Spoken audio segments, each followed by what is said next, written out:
Hello friends, I hope you're doing good. Let's get started with the current affair edition for today. ये आज की पहली news related है foreign policy and international relationship से। इसका context है India और मालदीव्स का रिलेशनशिप। तो फ्रेंड्स, आई होप आपको इंडिया और मालदीव्स के बीच चल रहा करंट कॉन्टेक्स्ट पता है कि कैसे वहां के newly elected president anti India हैं। उसके बाद वहां के कुछ मिनिस्टर्स ने इंडियन प्राइम मिनिस्टर को क्रिटिसाइज किया था, जिसके बाद दोनों कंट्रीज के बीच एक कंट्रोवर्सी क्रिएट हो गई है। तो अब इस न्यूज इवेंट की बात करें तो फ्रेंड्स, इंडिया और मालदीव्स के बीच एक high level core groups committee की मीटिंग हुई है। इस मीटिंग में इंडिया और मालदीव्स के रिप्रेजेंटेटिव्स एक दूसरे से मिलते हैं। तो इस मीटिंग में मालदीव्स के प्रेसिडेंट मोहम्मद मुइजू ने इंडिया से एक बार फिर से रिक्वेस्ट की है, डेडलाइन को देते हुए, कि वो मालदीव्स में प्रेजेंट सभी इंडियन फोर्सेस को विदड्रॉ कर लें, यहां से निकाल लें 15 मार्च तक। उन्होंने ये साफ तरीके से बोला है कि इंडियन मिलिट्री के पर्सनल्स को अब मालदीव्स में और रुकने के लिए समय नहीं दिया जाएगा और वो जल्द से जल्द सभी मिलिट्री पर्सनल्स को मालदीव से इवैक्यूएट कर लें, इंडिया में वापस बुला लें। हालांकि मिनिस्ट्री ऑफ एक्सटर्नल अफेयर्स ने इस मीटिंग के बाद जो स्टेटमेंट दी है उसमें इवैक्यूएशन का कोई जिक्र नहीं है, पर दोनों साइड्स के बीच कोऑपरेशन बढ़ाने की बात है। पर इसके कॉन्ट्रास्ट में मालदीव्स की फॉरेन मिनिस्ट्री ने जो स्टेटमेंट दी है उसमें कॉपरेशन के साथ साथ इंडियन मिलिट्री पर्सनल को निकालने की भी बात की गई है। फ्रेंड्स, अब ये न्यूज इंडिया और मालदीव्स के चल रहे रिलेशनशिप में एक इवेंट है।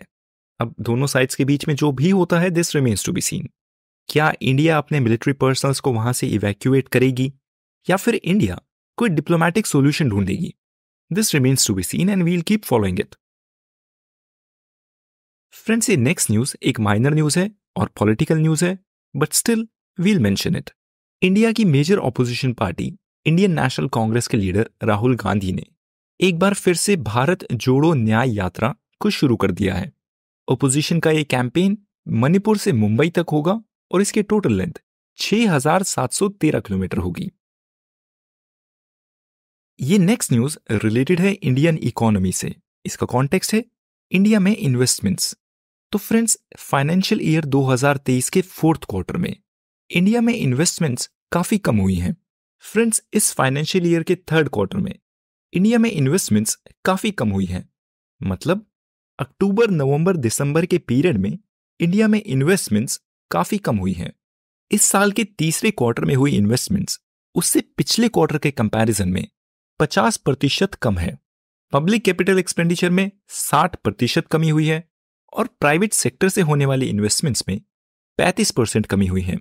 और ये तीसरा ऐसा लगातार क्वार्टर है जिसमें नई इन्वेस्टमेंट्स में कमी हो रही है, यानी कि कोई ग्रोथ नहीं हो रही।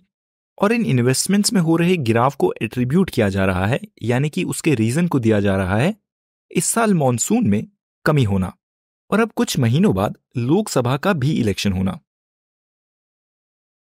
फ्रेंड्स, ये नेक्स्ट इवेंट कोई न्यूज नहीं है, बट एक इमेज है जो है असम से। ये इमेज है गुवाहाटी के बामुनी लेक की, जहां पर लोग हार्वेस्ट फेस्टिवल भोगाली बिहू को मनाते हुए कम्युनिटी फिशिंग में पार्टिसिपेट कर रहे हैं। नाउ फ्रेंड्स, बिहू एक फेस्टिवल है जो कि एक हार्वेस्ट फेस्टिवल है। अब हार्वेस्ट फेस्टिवल से रिलेटेड हम बात करते हैं। नाउ फ्रेंड्स, इंडिया में इस पीरियड में अलग अलग जगह पे, अलग अलग स्टेट्स में काफी सारे हार्वेस्ट फेस्टिवल्स को मनाया जाता है।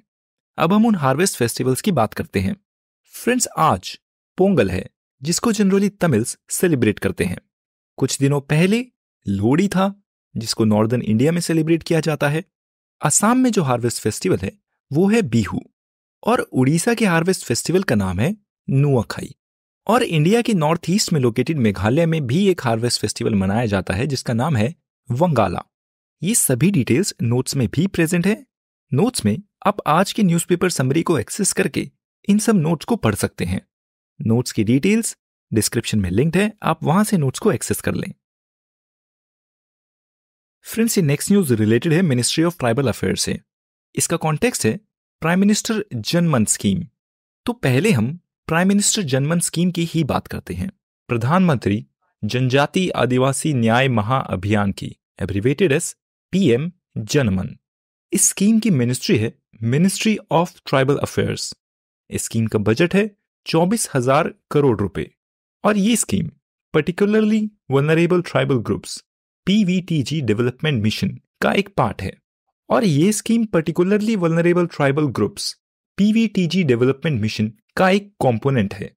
इस स्कीम में गवर्नमेंट का प्लान है 9 अलग अलग मिनिस्ट्री के साथ पर्टिकुलरली वल्नरेबल ट्राइबल ग्रुप्स के वेलफेयर के लिए 11 अलग अलग सेक्टर्स में इंटरवेंशन करने का। वो सेक्टर्स होंगे for instance housing, particularly vulnerable tribal groups के लिए road connectivity, water supply, medical care, उनके लिए हॉस्टल्स, वोकेशनल एजुकेशन, उनके लिए anganwadi centres, multipurpose centres, electrification, solar power, solar lighting, one धन विकास केंद्र और मोबाइल टावर्स। तो अब इस न्यूज की बात करते हैं।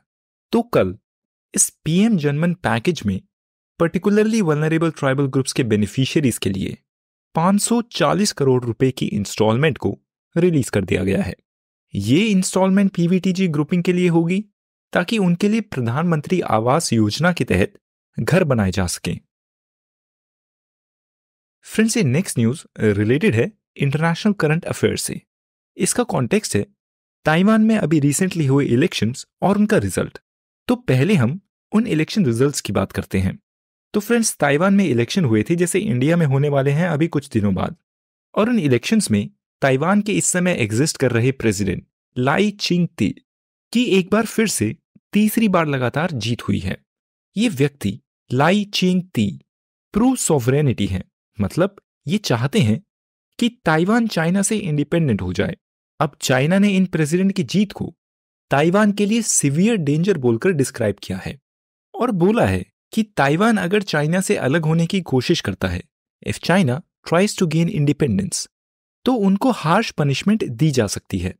ताइवान ने as a response to China बोला है कि चाइना को अब रियलिटी को एक्सेप्ट कर देना चाहिए कि ताइवान चाइना से फ्री होना चाहता है और फ्री होकर रहेगा। चाइना के फॉरेन मिनिस्टर वांग यी ने बोला है कि इन इलेक्शन के रिजल्ट से ताइवान के स्टेटस पर कोई फर्क नहीं पड़ता और ताइवान इंडिपेंडेंस पाने की कोई कोशिश ना करे। फ्रेंड्स, आई होप आपको चाइना और ताइवान के बीच के रिलेशनशिप के कॉन्टेक्स्ट के बारे में पता है।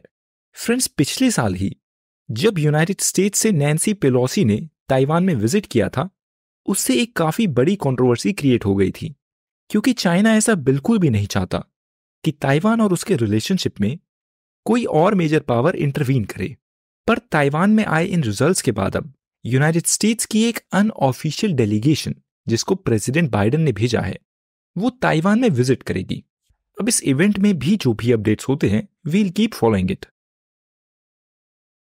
फ्रेंड्स, ये नेक्स्ट न्यूज रिलेटेड है आर्ट एंड कल्चर से। फ्रेंड्स, गुजरात के वादनगर में आर्कियोलॉजिस्ट की एक टीम को वहां पर दफन हुई एक पुरानी अबैंडन्ड सिटी की एविडेंस मिले हैं। इन आर्कियोलॉजिस्ट की टीम का कहना है कि ये ह्यूमन सेटलमेंट 800 बीसी से भी पुरानी है और लेट वैदिक एरा और प्री बुद्धिस्ट महाजनपद पीरियड के साथ की है। इन आर्कियोलॉजिस्ट का कहना है कि सिटी के अबैंडन किए जाने का एक मेजर रीजन हो सकता है क्लाइमेट चेंज। ये पाई गई पुरानी सिटी मल्टीकल्चरल और मल्टी रिलीजियस है। फ्रेंड्स, वादनगर में मिले इस सिटी से एविडेंस मिले हैं कि यहाँ की सेटलमेंट मल्टीकल्चरल और मल्टी रिलीजियस थी। यहाँ पर बुद्धिस्ट की पॉपुलेशन भी थी, हिंदू पॉपुलेशन भी थी, जैन पॉपुलेशन भी थी और यहाँ पर इस्लामिक इन्फ्लुएंस भी था। ये वादनगर में मिली गई सिटी एक सिंगल फोर्टिफाइड सिटी थी, मतलब इस सिटी के चारों तरफ एक बड़ी दीवार थी, जिस दीवार के अंदर ये पूरी सिटी थी। और कुछ मिले एविडेंस से तो ये भी पता चलता है कि ये 1400 बीसी से भी पुरानी है। और अगर ये सच है तो कहा जा सकता है कि इंडिया में कोई डार्क एज नहीं थी। डार्क एज वो पीरियड है जो एग्जिस्ट करता था इंडस वैली सिविलाइजेशन के बीच में और उसके बाद इमर्ज होने वाले आयरन एज के बीच में। अब हम बात करते हैं महाजनपदस की। तो फ्रेंड्स, 600 बीसी के आसपास गंगेटिक प्लेन्स में, उत्तर प्रदेश एरिया में और बिहार एरिया में आयरन, लोहे की डिस्कवरी के बाद से आयरन का यूज काफी बढ़ गया था, जिस आयरन के यूज से वहां पर फिर एग्रीकल्चरल टूल्स को बनाया गया था और जिन एग्रीकल्चरल टूल्स की मदद से वहां पर फूड प्रोडक्शन सरप्लस में होने लगी। और अब इस 600 बीसी की आयरन डिस्कवरी से हुए सरप्लस फूड प्रोडक्शन की वजह से वहां के लोग फिर टाउन्स में रहने लगे, एग्रीकल्चर से दूर, क्योंकि 600 बीसी के अराउंड पीरियड में आयरन की डिस्कवरी से इस रीजन में फूड प्रोडक्शन सरप्लस में था। इसकी वजह से कुछ लोगों के पास फिर ये अपॉर्चुनिटी थी कि वो फार्मिंग में डायरेक्टली एंगेज ना होकर किसी और ट्रेड में पार्टिसिपेट कर सकें। और इन लोगों की वजह से जिन्होंने फार्मिंग को छोड़कर किसी और प्रोफेशन को चूज किया, टाउन्स और सिटीज की ग्रोथ हुई। ये टाउन्स और सिटीज थी जनपद। और 900 BC से लेकर 500 BC तक, जब वैदिक पीरियड एंड हो रहा था, इस पीरियड में ये जनपद काफी कॉमन थे। पनीनी ने अपनी अष्टाध्यायी में मेंशन किया है कि इस रीजन में उस समय में लगभग 40 जनपद थे। फ्रेंड्स, ये जनपद फिर धीरे धीरे बड़े हुए, कुछ जनपद आपस में मिल गए and this resulted in formation of mahajanapada. और 500 BC के अराउंड नॉर्दर्न प्लेन्स में लगभग ऐसे 16 महाजनपद थे। उनमें से कुछ के नाम लिए जाएं तो वो हैं मगध, कोसाला, वत्सा, अवंती वगैरह। फ्रेंड्स, ये आज का एडिटोरियल है। इसका कॉन्टेक्स्ट है महाराष्ट्र की स्टेट असेंबली के स्पीकर के द्वारा किया गया एंटी डिफेक्शन लॉ की प्रोसीडिंग्स। इस एडिटोरियल के ऑथर हैं PDT आचार्य, जो कि लोकसभा के फॉर्मर सेक्रेटरी जनरल रह चुके हैं। तो इस एडिटोरियल की बात करें तो इस एडिटोरियल में बोला गया है, महाराष्ट्र स्टेट असेंबली के स्पीकर राहुल नार्वेकर ने शिवसेना पार्टी के 2 टुकड़ों में से एक बटा हुआ ग्रुप, जिसको एकनाथ शिंदे लीड करते हैं, उन पर लगाई गई एंटी डिफेक्शन प्रोसीडिंग्स पर जजमेंट दी है। अपनी जजमेंट में उन्होंने इस चीज पर अध्ययन किया है कि क्या इस ग्रुप के मेंबर्स ने अपनी मर्जी से पार्टी को छोड़ा था और क्या उन्होंने विप की डायरेक्शंस के अगेंस्ट जाकर वोट किया है। Friends, 10th schedule of the constitution anti defection law के अकॉर्डिंग अगर कोई MLA या MP अपनी मर्जी से पार्टी को छोड़ देता है या विप के द्वारा उसको दी गई डायरेक्शंस को फॉलो नहीं करता, तो ऐसा करना डिफेक्शन कहलाता है और इसके बेसिस पर उस MLA या MP को डिस्क्वालीफाई भी किया जा सकता है। फ्रेंड्स, इस पीस के ऑथर बोलते हैं कि डिस्क्वालिफिकेशन प्रोसीडिंग्स के समय इस चीज से कोई फर्क नहीं पड़ता कि वो ग्रुप जिन्होंने डिफेक्ट किया है, उन ग्रुप का कोई मेंबर अगर चीफ मिनिस्टर बन गया हो, उस ओरिजिनल पार्टी के काफी सारे मेंबर्स ने उस ओरिजिनल पार्टी को छोड़ दिया हो, या ये सिचुएशन हो गई हो कि वो ओरिजिनल पार्टी इस समय एक माइनॉरिटी बन गई हो। इस पीस के ऑथर बोलते हैं कि डिस्क्वालिफिकेशन प्रोसीडिंग्स के समय इन सब चीजों से कोई फर्क नहीं पड़ता। अब जो ओरिजिनल शिवसेना है, जिसको उद्धव ठाकरे लीड करते हैं, उन्होंने एकनाथ शिंदे के द्वारा लीड किए जा रहे ग्रुप के खिलाफ पिटीशन फाइल की है कि उन मेंबर्स को डिस्क्वालीफाई कर दिया जाए। As we have said, Maharashtra state assembly के speaker Rahul Narwekar in petitions पर डिसीजन लेंगे, क्योंकि एंटी डिफेक्शन लॉ में प्रिसाइडिंग ऑफिसर के पास पावर होती है कि वो डिसाइड करें कि क्या मेंबर्स को डिस्क्वालीफाई किया जाए या नहीं किया जाए। उद्धव ठाकरे ने अपनी पिटीशन में बोला है कि उनकी पार्टी के MLAs ने, जिन्होंने अब इस पार्टी को छोड़ दिया है, उन्होंने सीक्रेट मीटिंग्स करी, ओरिजिनल पार्टी की इंपॉर्टेंट मीटिंग्स को अटेंड करने से मना कर दिया और फिर आखिरकार वो ओपोजिशन पार्टी के साथ जुड़ गए और एक अलायंस बना लिया। और इस नई ग्रुपिंग के चीफ मिनिस्टर थे एकनाथ शिंदे। अब फ्रेंड्स, इस केस के लीगल पर्सपेक्टिव को देखा जाए तो सुप्रीम कोर्ट ने अपनी पहले कई जजमेंट में बोला है कि क्या किसी लेजिस्लेटर ने अपनी पार्टी को छोड़ा है या नहीं छोड़ा। ये डिपेंड करता है उस सिचुएशन के अलग अलग सर्कमस्टेंसेस पे, और ये डिपेंड करता है case by case basis. Supreme court ने अपनी एक जजमेंट राजेंद्र सिंह राणा वर्सेस स्वामी प्रसाद मौर्य में बोला था कि अगर एक पार्टी के मेंबर्स मिलकर ओपोजिशन ग्रुप को ज्वाइन कर लेते हैं और एक नई गवर्नमेंट बना लेते हैं, इस एक्शन को एंटी डिफेक्शन लॉ के हिसाब से voluntary giving up party membership समझा जाएगा। पर सुप्रीम कोर्ट के द्वारा सीधे सीधे बताए जाने के बावजूद भी स्पीकर ने ये जजमेंट नहीं ली है। स्पीकर की जजमेंट बिल्कुल अलग है। स्पीकर ने किसी भी मेंबर को डिस्क्वालीफाई नहीं किया है, जबकि शिवसेना के अलग हो गए मेंबर्स ने एग्जैक्टली यही किया था।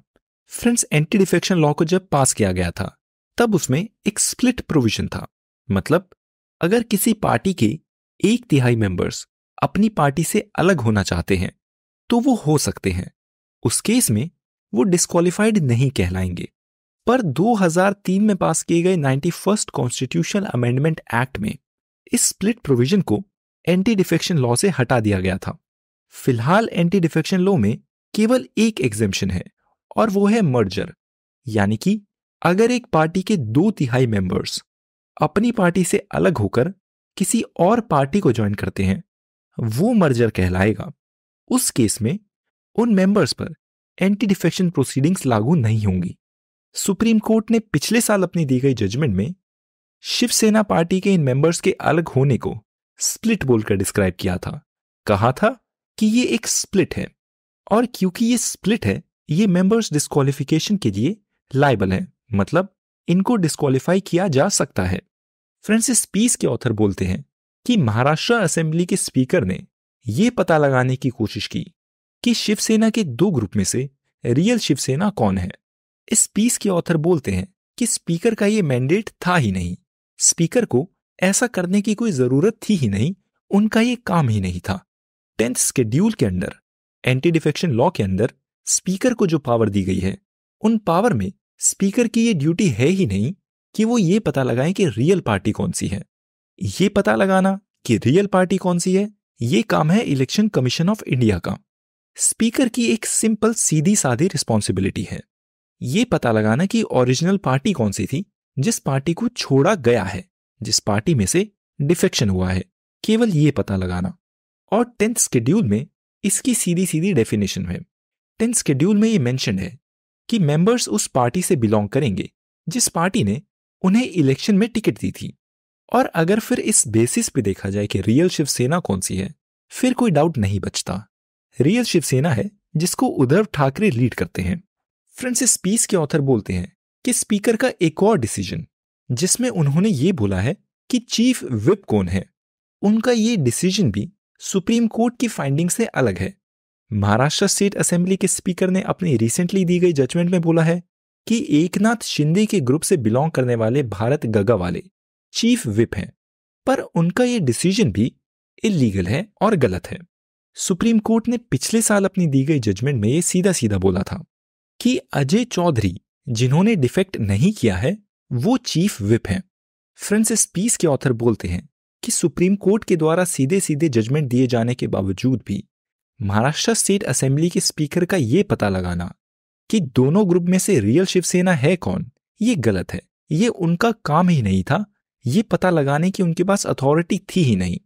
सुप्रीम कोर्ट की जजमेंट के मुताबिक एकनाथ शिंदे वाले ग्रुप ने, जिन्होंने ओरिजिनल शिवसेना को छोड़ दिया था, उनको सीधे सीधे तरीके से डिस्क्वालीफाई कर दिया जाना चाहिए था 10th शेड्यूल के अकॉर्डिंग।